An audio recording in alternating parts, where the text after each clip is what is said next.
Bertemu lagi dengan saya, dan dalam pertemuan kita kali ini, kita akan membahas satu topik di bawah judul, apakah benar jodoh itu dari Tuhan?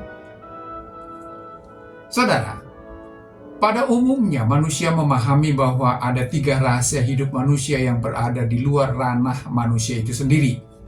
Dan salah satu diantaranya adalah jodoh. Hal itu dipahami sebagai ranahnya Tuhan. Tuhanlah yang menetapkan jodoh bagi setiap orang.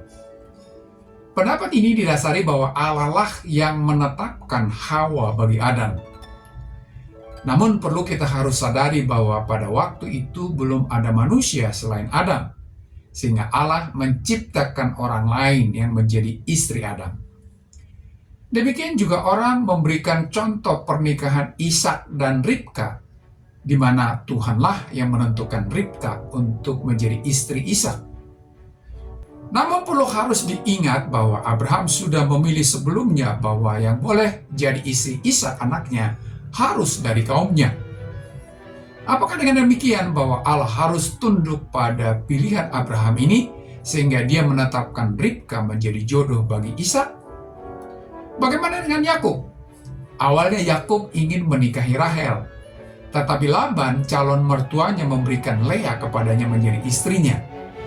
Apakah dengan demikian bahwa Lea adalah jodoh dari Tuhan?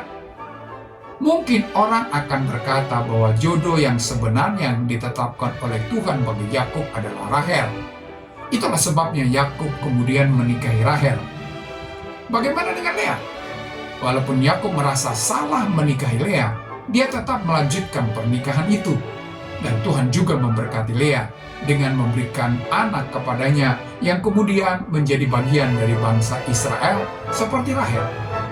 Apakah dengan demikian Allah memberikan 2 jodoh bagi Yakub?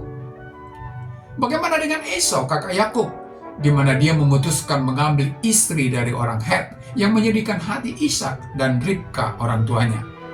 Mungkin akan ada orang berkata bahwa istri Esau bukan jodoh dari Tuhan.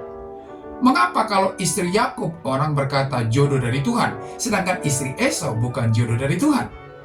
Siapakah manusia itu sehingga manusia yang menetapkan ini jodoh dari Tuhan, sedangkan yang itu bukan jodoh dari Tuhan? Bukankah Allah juga menetapkan bahwa Esau menjadi leluhur dari suatu bangsa yang dikenal dengan Edom? Jadi Esau yang telah menikah dengan istri yang berasal dari orang Het itu juga diberkati oleh Allah. Dalam 2 Korintus pasal 6 ayat yang ke-14 berkata, "Janganlah kamu merupakan pasangan yang tidak seimbang dengan orang-orang yang tak percaya. Sebab persamaan apakah terdapat antara kebenaran dan kedurhakaan? Atau bagaimanakah terang dapat bersatu dengan gelap?" Saudara, ayat ini menunjukkan bahwa orang Kristen tidak bisa menikah dengan orang yang bukan Kristen. Tetapi kenyataannya banyak orang Kristen melanggar aturan ini dan menikah dengan orang yang bukan Kristen. Apakah dengan demikian pasangan itu jodoh dari Tuhan? Melihat kenyataan ini, kita akan berkata bahwa itu bukan jodoh dari Tuhan. Lalu bagaimanakah kalau sudah terlanjur menikah dengan orang yang bukan Kristen, yang bukan jodoh dari Tuhan itu? Apakah harus diceraikan? Dalam 1 Korintus pasal 7 ayat yang ke-13 berkata, "Dan kalau ada seorang istri bersuamikan seorang yang tidak beriman, dan laki-laki itu mau hidup bersama-sama dengan dia, janganlah ia menceraikan laki-laki itu."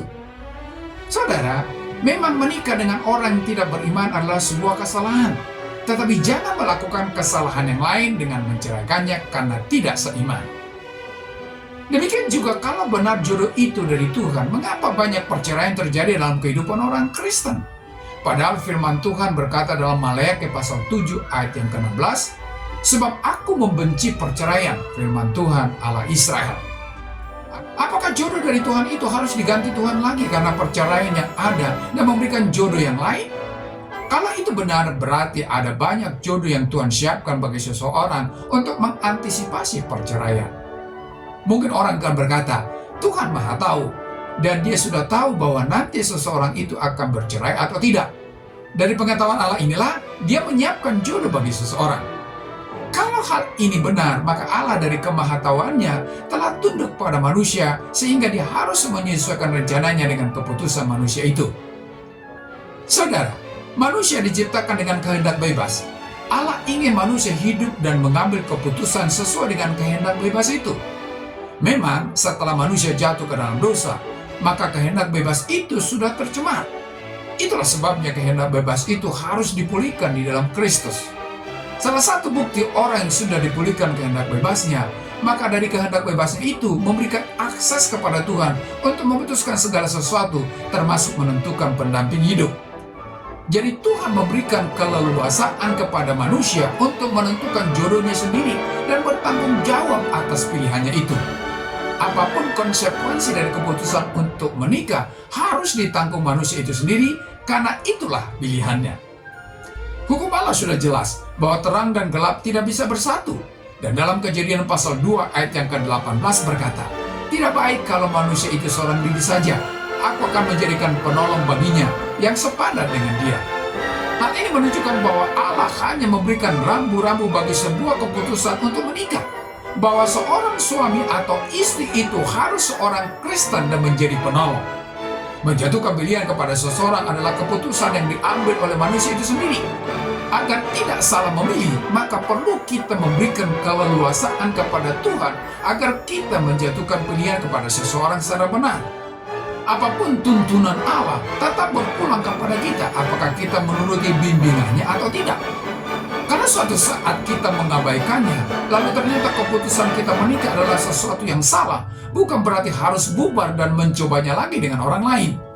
Tetapi langkah yang benar adalah, datanglah kepada Tuhan, mohon pengampunan dari Dia, dan mintalah agar pernikahan Anda dipulihkan dan masuk pada rencana yang indah bagi pernikahan Anda. Sampai di sini perjumpaan kita kali ini, dan kita akan lanjutkan di lain kesempatan. Terima kasih dan shalom.